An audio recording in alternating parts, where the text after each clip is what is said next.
Bonjour mes frères et sœurs, bienvenue encore dans un autre épisode des débatteurs. Ce soir, on va parler du sujet pourquoi l'homme noir doit être dans la nation de l'islam. C'est une question que le frère nous a demandé de faire un débat, il n'est pas encore arrivé. Mais nous, on n'a pas de problème pour pouvoir faire des débats sur n'importe quel sujet. Et c'est un très bon sujet pour savoir pourquoi l'homme noir est dans la nation de l'islam. La nation de l'islam, c'est une organisation qui existe depuis 1930 aux États-Unis et qui a commencé à faire son chemin tout partout sur la planète. Il est en Europe aussi, il est ici au Canada. Nous, on est dans la nation de l'islam du Canada. Et ça fait presque 25 ans à peu près qu'on est là et puis qu'on fonctionne, on travaille ici à Montréal. Il y a aussi, je pense, à Ottawa. On est aussi à Ottawa, on est aussi à Toronto. Et ça, nous, on est la nation de l'islam du Canada. On n'est pas affilié avec nos frères aux États-Unis, qui sont la nation de l'islam, ceux qui suivent Farrakhan. Mais nous tous les deux, on suit quand même l'enseignement de l'honorable Elijah Muhammad. La question est posée, pourquoi l'homme noir doit être dans la nation de l'islam? Alors on va aller dans qu'est-ce que le mot veut dire. Quand on parle de nation, quand on voit l'étymologie du mot nation, le mot nation veut dire les mêmes origines. Ça veut dire des personnes qui ont la même origine. C'est ça qu'on parle de nation. Alors l'honorable Elijah nous enseigne que l'homme noir, nous, tous les hommes noirs sur la planète Terre, on a les mêmes origines. Tu vois, notre origine, elle est commune. Alors, c'est pour ça qu'on utilise le terme nation. C'est pour ça qu'on utilise le terme nation. De l'islam, pourquoi on prend de l'islam? Parce que l'islam, quand tu vas dans l'étymologie du mot islam, le mot islam veut dire soumission. Alors, tant aussi longtemps que l'homme noir n'est pas soumis à les lois du cosmos, parce qu'il y a des lois dans le cosmos qui a été établi, dans l'univers, alors, tant aussi longtemps qu'on n'est pas soumis à ces lois-là, on ne pourra pas s'unir et on ne pourra pas faire quelque chose pour soi-même pendant qu'on est en vie. Alors, c'est pour ça qu'on utilise le mot islam. L'islam, ce n'est pas une religion. L'islam, c'est une mode de vie. Mais quand tu vois dans l'étymologie du mot islam, ça veut seulement dire soumission. Soumis à quoi? Soumis aux lois du cosmos. Parce que pour que tu puisses bien fonctionner, il faut que tu respectes des lois. Quand on parle de nation, on parle d'organisation, on parle de planification, on parle de lois qu'on doit respecter, mes frères et sœurs. C'est pour ça qu'on s'appelle la nation de l'islam du Canada. Parce que nous, on est une organisation bien déterminée, qu'on a un programme, on a une constitution et qu'on a un objectif pour l'homme noir et la femme noire, ici au Canada, ici en Amérique et à travers le monde, mes frères et sœurs. Alors, d'après nous, la nation de l'islam est la seule solution parce que de 1930 à 1975, à la mort de l'honorable Elijah Muhammad, l'honorable Elijah Muhammad a fait ses preuves que son organisation est le seul qui a pu unir l'homme noir en Amérique et à travers le monde, mes frères et sœurs. Et le seul qui a pu enlever toutes les étiquettes, enlever toutes les divisions. Et le seul qui a pu mettre l'homme noir et la femme noire, son seul objectif, son seul bout commun, mes frères et sœurs.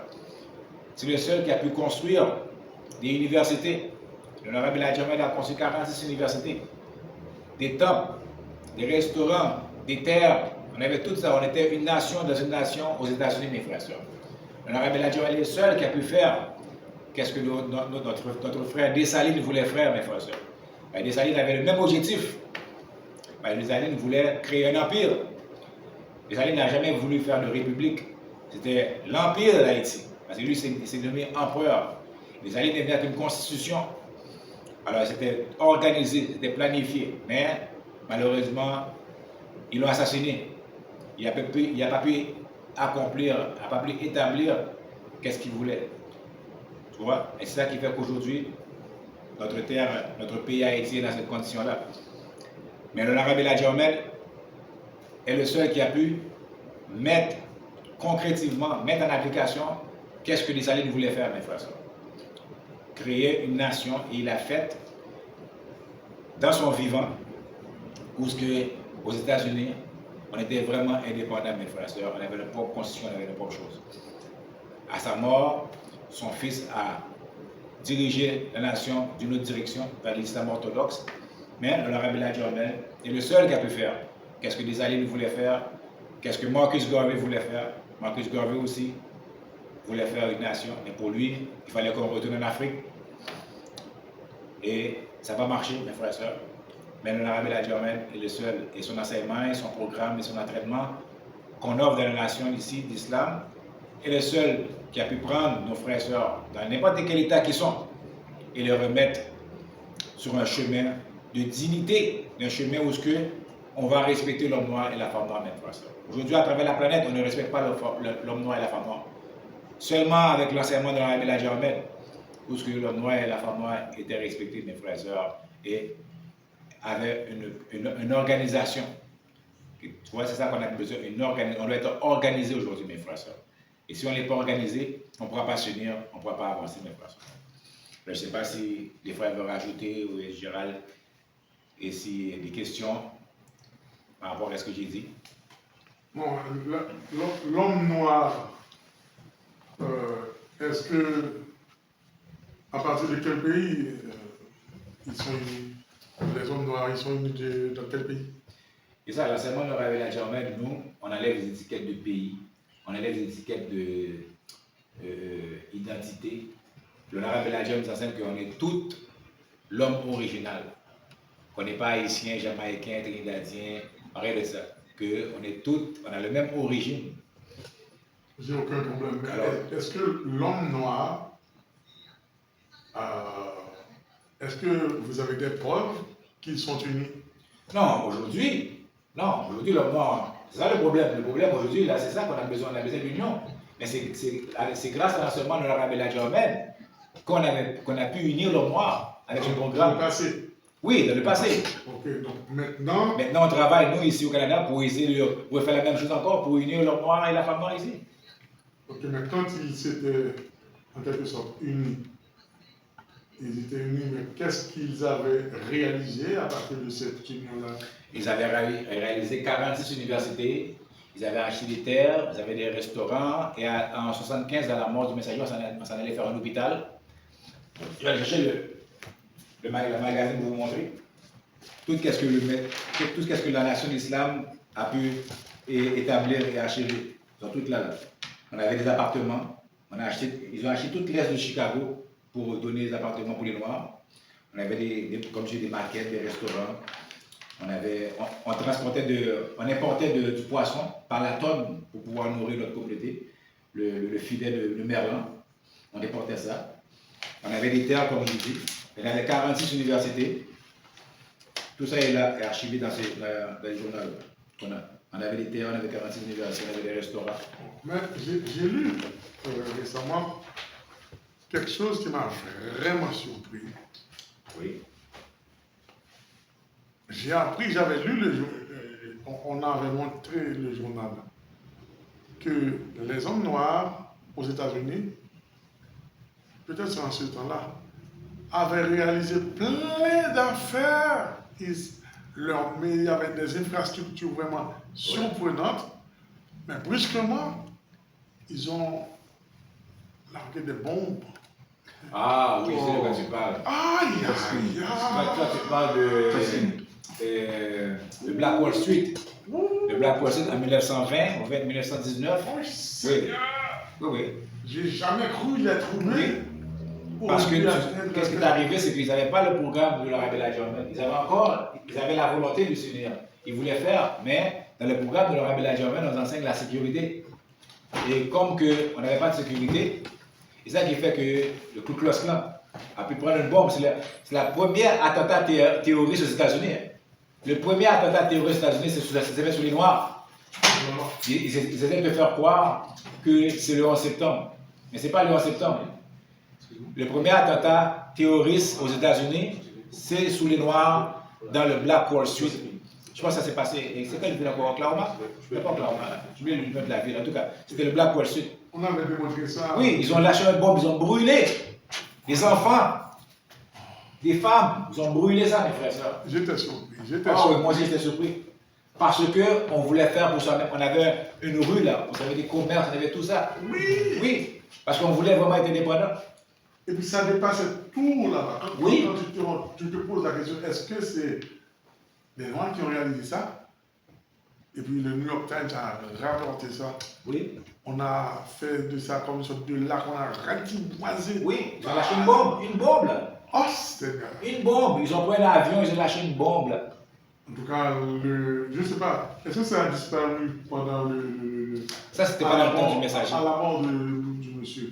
Non, ça, c'est dans les années 20. C'était pas encore dans son temps, lui. Lui, il a commencé en 1930. Le Black Wall Street, c'était avant lui. Non, mais qui a pris la relève? Mais c'est pour ça que lui est venu avec le programme. Puis il a le même programme que ses frères-là avaient, mais sauf que lui, il était organisé. Mais ces frères-là qui ont fait ça, ils n'étaient pas organisés. Tu comprends? Ils avaient des business, ça fleurissait, mais il n'y avait pas de sécurité. Tu comprends? Dans une nation, tu dois avoir une sécurité, tu dois avoir une armée qui est pour te défendre. Oui. Tu vois? Les autres n'avaient pas ça. Sinon, tu as une voie facile. Exactement. C'est pour ça que le Rabbi Ladjam, lui, est venu avec une armée. Ils appellent les FOA, on est paramilitaires, on a les entraînements pour pouvoir se défendre, pour pouvoir se protéger, pour que ces choses-là n'arrivent plus, mes frères et sœurs. Pour que ça n'arrive plus. Donc, moi, j'ai jamais su ça. Donc, c'est une programmation tout à fait extraordinaire. Donc, mais toujours est-il, est-ce qu'ils ont quelqu'un pour prendre la relève? Bon, il a dit à Mohamed avait pris la relève. Oh, il a dit à Mohamed, comme je vous dis, là, de 1930 jusqu'à 1975, aux États-Unis, on avait établi une nation, là. Parce qu'on avait, comme dit là, tout ce qu'ils avaient, on avait encore plus. En 1975, on avait construit un hôpital, on avait des terres, on avait des universités. Le Black Wall Street, c'était plus des business qu'ils avaient. Des business de restaurants, des barbershops, des affaires de même. C'était une rue, là. Mais là, Mohamed, lui, on avait plus encore. On avait des universités, on avait beaucoup de choses, tu vois. Parce que, dernièrement, on en avait parlé, quand on parle du mois de février comme l'histoire des Noirs, j'ai trouvé ça aberrant que ce soit eux autres qui décident pour nous d'avoir une histoire. Non! J'avais déjà raconté l'histoire là. C'est un de nos frères là, j'ai oublié son nom là, qui avait commencé la semaine de l'histoire des Noirs parce que lui, il avait été victime de racisme et à l'université Harvard, tout ça. Puis là, il a décidé que bon, il a décidé de faire une semaine pour pouvoir laisser savoir aux Blancs les inventions des Noirs, qu'est-ce que les Noirs avaient fait, tu vois, pour pouvoir essayer de abaisser le racisme, ou bien essayer de se faire intégrer, pour essayer de se faire accepter. Puis ça a commencé par la semaine et de l'histoire des Noirs, jusqu'à temps qu'on nous a donné le mois de février, l'histoire des Noirs. Et si on veut aller au timon des affaires, quand même, quand on dit, bon, janvier, décembre, 31 jours, mars, 31 jours, juillet, août, 31 jours, octobre, 31 jours, pourquoi as-tu choisi le mois de février? Oui, voilà. 26 jours. Ah, en tout cas, je ne sais pas qui a choisi ça. Est-ce qu'on l'a imposé? Moi, en tant qu'haïtien, je n'aurais jamais admis, parce que si on parle de l'histoire des Noirs, est-ce que c'est à travers le monde ou bien aux États-Unis? Voilà. Parce que si on dit, dès qu'on dit noir, on sait très bien que le flambeau de la liberté, c'est nous qui lui tenons à un point tel qu'on appelait notre pays la terre de la liberté. Et non seulement cela, après avoir pris notre indépendance, on est allé dans d'autres pays pour leur dire, l'esclavage, on en avait marre. Donc, parler de l'histoire des Noirs sans mentionner Haïti, c'est un crime contre l'histoire. Oui, c'est là qu'on voit que c'est contrôlé, parce que la majorité du temps, quand il parle de l'histoire des Noirs, il fait toujours référence à nos frères et sœurs aux États-Unis. Tu vois? Et là, c'est là que tu vois que c'est contrôlé. Et que ça rapporte à quoi encore? Parce que c'est encore de, comment je dis là, de l'esclavage mental. Parce que pourquoi tu veux forcer quelqu'un à t'accepter si la personne dit que je t'aime pas? Si la personne dit que je t'aime pas, fous-toi dehors chez moi, je ne peux pas forcer la personne à m'accepter chez lui, à m'aimer. On voit que c'est quelqu'un qui a un problème mental. C'est ça qui est arrivé à notre communauté. C'est que pendant tout le temps de la ségrégation, nous on se battait pour essayer de forcer l'homme blanc à nous accepter, à nous accepter. Parce que l'honorable Ladjam a dit non, arrêtez de vouloir forcer quelqu'un à vous accepter. Faites quelque chose pour vous-même. Créez vos propres affaires. Demandez une terre, on va avoir une terre, on va avoir nos propres affaires. Qu'est-ce que la personne ne veut pas nous accepter? Et le fait même de forcer l'autre à nous accepter, ça veut dire qu'on accepte qu'on est pas son égal. Voilà, exactement. Qu'on est inférieur. On est inférieur. Or, c'est faux, c'est archi faux ça. Voilà. Alors c'est pour ça que l'honorable Ladjam, lui, est venu avec la nation de l'islam, une organisation bien déterminée pour qu'on puisse arrêter de quémander, arrêter de vouloir se forcer l'autre à nous accepter et faire quelque chose pour soi-même. Tu vois? Parce qu'on peut. Oh non, mais oui, on l'a fait déjà, on peut. Avec Dessalines, on l'a fait déjà. On a déjà Dessalines comme exemple. Qu'il a déjà fait, alors on peut le faire. Tu vois? Il faut être organisé. Il faut seulement être organisé. Moi, j'ai été surpris quand j'ai lu que Abraham Lincoln était contre l'esclavage. Oui, c'est lui qui a libéré les esclaves, mais c'était encore pour l'intérêt des États-Unis. Tu vois? Ben, tout ce qu'ils font, c'est pour leur intérêt. Ils ont libéré les esclaves, mais les esclaves étaient encore esclaves mentaux. Et quand ils nous ont libérés, après ça, on ne savait pas où aller. La majorité de ces esclaves-là qu'ils ont libérés, ils sont retournés voir l'homme blanc et dit, on n'a pas de travail. L'homme blanc dit, ah, bon, vous n'avez pas de travail, je vais vous engager. Ils sont engagés à travailler encore dans le coton. Ils sont contents de donner $1 par jour.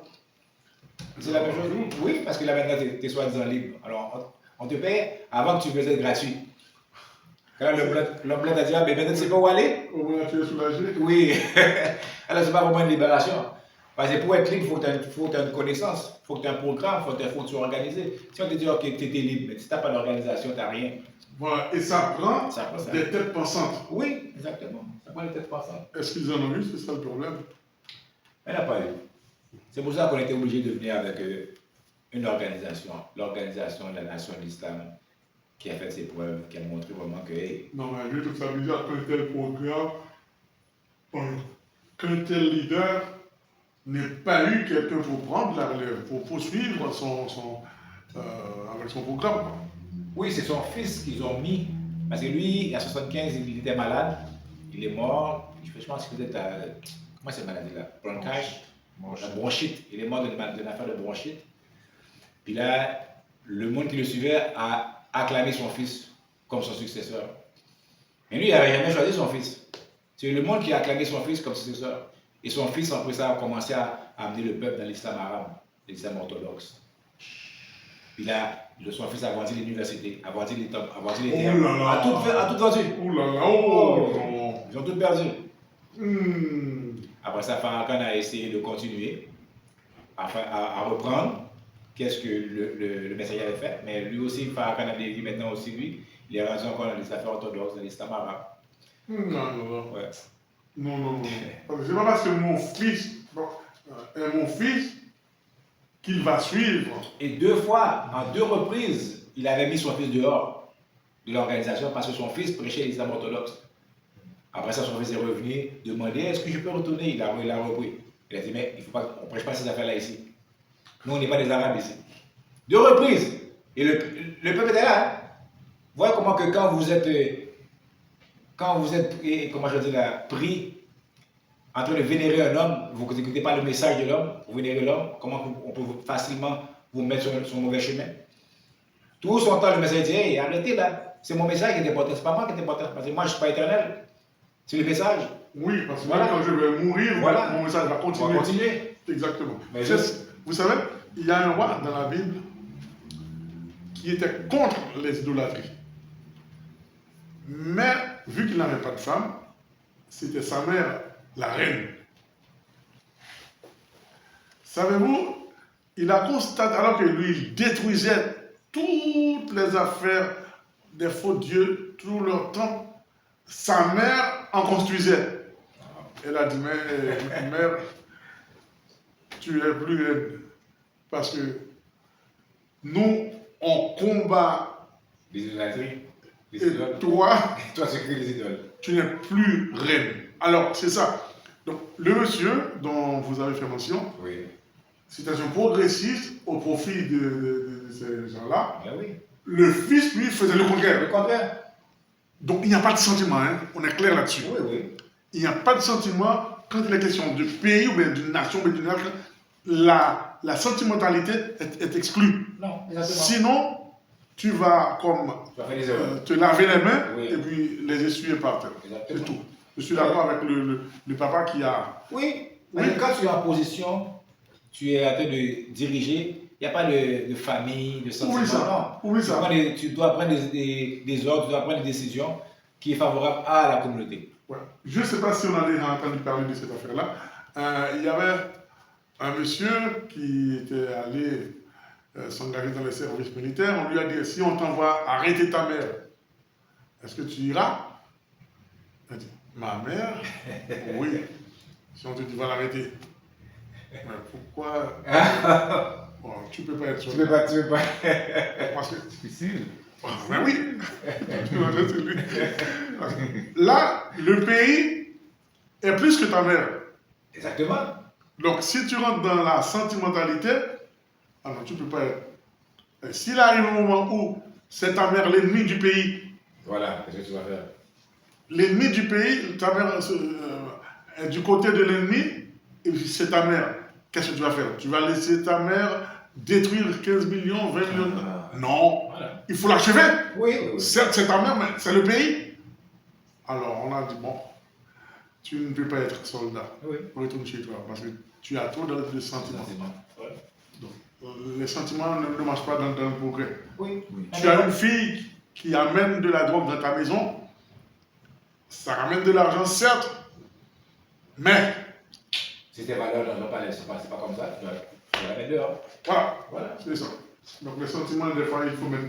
Non, mais toujours, parce que pour avancer, il ne faut pas être sentimental. Oui, sinon. Pour prendre des bonnes décisions, on ne doit pas être sentimental. Oui. Parce que sinon, tu ne pourras pas prendre des bonnes décisions. Si on est du même côté, pas de problème. Ok, on y va ensemble. Mais si je m'en vais à droite pour le pays, toi tu t'en vas à gauche, et là on va faire un peu de littérature. Je me rappelle le jeune Horace qui avait sa sœur qui avait épousé un ennemi. Or, ces deux pays-là s'affrontaient. Mais c'était comme trois Romains et puis trois Curias, je crois. Et puis qu'est-ce qui est arrivé? Horace a perdu deux combats. Il ne reste qu'une seule. S'il perd, la Rome perd. Maintenant, on a dit trop faible pour toi, trop fort pour un. Il les a divisés. Il a pris la fuite, il a été poursuivi par un, il l'a tué parce que lui, il était déjà blessé. Il a continué, il a pris la fuite, un autre est venu, il l'a tué. Alors, il a tué les trois comme ça, mais séparément. Mais sa sœur avait un époux parmi les ennemis. Et puis, il a dit Rome, que je vais ça, Rome, il a maudit Rome. Le frère l'a tué. Et il a dit mourir pour la patrie est une mort, est une grande mort qu'il faudrait immortaliser. Donc, si tu hais ton pays au profit de ton mari, oublie ça. Il l'a détruit. Alors, il n'y a pas de sentiment fraternel là. C'est le pays, c'est Rome qui est en jeu. Exactement. Tu vois ça aussi, n'importe quel, même quand on discute, on ne doit pas être sentimental. Même quand on discute, pour pouvoir raisonner, il faut mettre les sentiments de côté. Tu vois? Pour pouvoir voir et accepter qu'on a tort ou bien qu'on a raison, ou bien pour pouvoir avancer. Parce que souvent c'est le sentiment. Oui. Les sentiments tuent. Souvent, exactement, quand on regarde l'histoire des Arabes, là, quand le prophète est mort, là, selon la tradition arabe, c'était la famille du prophète qui était supposée succéder. Mais le prophète ne l'a pas laissé à sa famille. Il a dit non, je vais laisser à quelqu'un qui peut vraiment diriger. Voilà. Comme ça, et puis là, le cousin du prophète s'est fâché. Il dit mais non, je suis le cousin du prophète, c'est moi qui suis supposé. Là, la guerre. Tu peux. Oui, ils ont commencé à faire la guerre. Pendant des années, ils ont commencé à faire la guerre. C'est la compétence. Exactement, c'est pas question de sentiment là. Non, moi j'aime ça. Voilà. J'aime ça. Et l'autre le disait, Maniga, un pays pour se développer, il faut la compétence, l'intégrité et le côté patriotique. Oui. Sinon, oublie ça. J'ai vu quelqu'un qui met un juge qu'on a fait parler, je jure,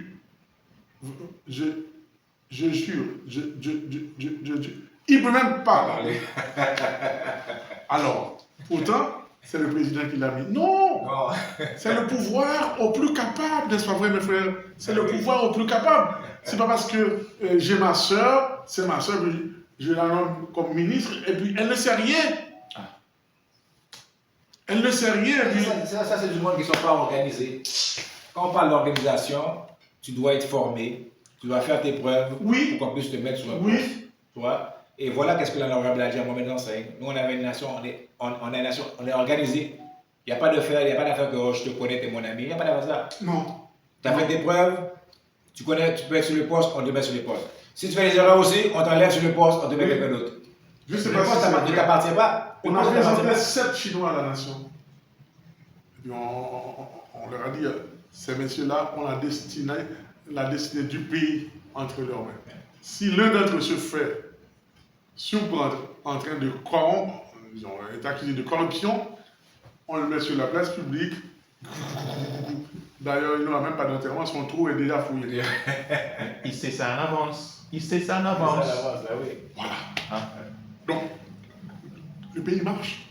Exactement. Parce que tout le monde s'arrange pour qu'il ne soit pas pointé du doigt comme un corrompu. Il sait qu'est-ce qu'il attend. Alors, chez nous, allez-y, vas-y. Chez nous, quelqu'un nommé magistrat aujourd'hui, il a déjà une maison à 300 000 à Miami. À 300 000 pour son salaire, toute l'année ne va pas coûter ça. Alors, mes frères et sœurs, on voit que l'importance d'être organisé. Nous, dans la nation de l'Islam du Canada, c'est ça qu'on prêche et ça qu'on veut pour notre communauté, l'organisation. S'organiser sur des principes, sur des valeurs originales et de notre peuple. Comme je dis, on dit mon nation, qui veut dire qu'on a toute la même origine. Et islam veut dire soumission. Alors, on doit être organisé et se soumettre aux lois du cosmos. Et c'est la seule solution, c'est la seule façon qu'on va pouvoir avancer, mes frères. Et si vous allez dans l'histoire, toute civilisation ou tout peuple qui a pu réussir, c'est qu'ils étaient organisés. Même ici, à Montréal, les Haïtiens, on les appelle les gangs de rue, juste pour montrer comment vous n'êtes pas organisés. Même dans la criminalité, même dans le crime, ceux qui réussissent, c'est ceux qui sont organisés. Alors imagine, si vous voulez faire quelque chose pour vous-même et pas être organisé, ça ne fonctionnera pas, mes frères et sœurs. À la Nation d'Islam du Canada, on est là. Vous pouvez venir nous visiter chaque dimanche au 8052, Saint-Michel et Jarry. On a des services chaque dimanche à 2h, 14h pile. Et on finit à 15h. Si vous avez des questions, pourquoi que nous, on ne croit pas, on sait, pourquoi qu'on sait que c'est la seule solution pour le noir et la femme noire à travers le monde d'être dans la nation de l'islam. Si vous avez des questions, venez nous poser des questions. On avait fait des débats ouverts pour nos frères et sœurs qui voulaient venir poser des questions. Bon, ben, on voit qu'ils ne sont pas venus. Le frère qui m'a demandé de faire le débat, il n'est pas là. Je ne sais pas ce qui s'est passé, peut-être qu'il y a eu... Et ça, c'est un problème qu'il faut c'est un problème, ben oui. résoudre, hein, parce que... Peut-être qu'il y a eu des contraintes, je ne sais pas ce qui est arrivé, mais en tout cas... Bon, ben, moi, si je suis invité, je ne peux pas venir, je peux appeler. Bon. C'est un respect pour C'est un respect, oui, c'est un réseau général. Tu viens pas, on te voit, on te voit pas. Tu peux appeler. Tu n'as rien à dire à personne. Exactement. Au moins, tu peux appeler. Ça, c'est un acte de nation. Ça, c'est l'organisation. Tu vois, parce que maintenant, tu as les téléphones à bout de doigt, tu peux appeler. Oui. Tout le monde sait. Ben oui. Comment dirais-je? Ça, c'est un problème qu'il faut essayer. C'est à la base. Hein. À la base. Que ce soit ici ou ailleurs, l'homme noir. Moi, pourquoi quand je m'en vais à l'église, je faisais partie d'une chorale. Ok? La répétition était prévue pour 4 heures.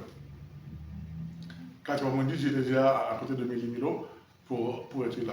4 heures moins 5, j'étais là. La première personne qui est venue à 5h20. 5 heures. Wow. Et puis elle a dit, hey, vous ne pouvez pas venir toujours? Hein? Wow. Hein, tu es venu là pour la chorale? À 5h20. 5h20. Finalement, quand j'ai vu que c'est moi qui allais payer les pots cassés, j'ai dit au maestro, ou bien je viens, ou bien je ne viens plus. Parce que celui qui est en retard, je vais payer pour lui. Exactement. Je ne suis pas prêt. Oui. Donc, et ceci même dans les églises, parce que si je m'en vais à 9h30 dans une église, 10h30, 11h30, midi 30, 1h, non. Non, c'est... Alors, merci le frère Gérald, au moins d'être là ce Toujours soir, merci. toujours présent. Même si on est en accord ou bien on est en désaccord, le frère est toujours présent. Toujours. Ça montre que c'est le frère qui a la discipline. On peut être d'accord de ne pas être en accord. Exactement. Ça, c'est pas un problème. Alors, mes frères et sœurs, on n'a pas resté dans le temps. Si vous avez des questions, laissez-nous savoir, venez nous visiter. On va pouvoir aller encore plus dans le sujet. vous souhaite une bonne soirée. À la prochaine.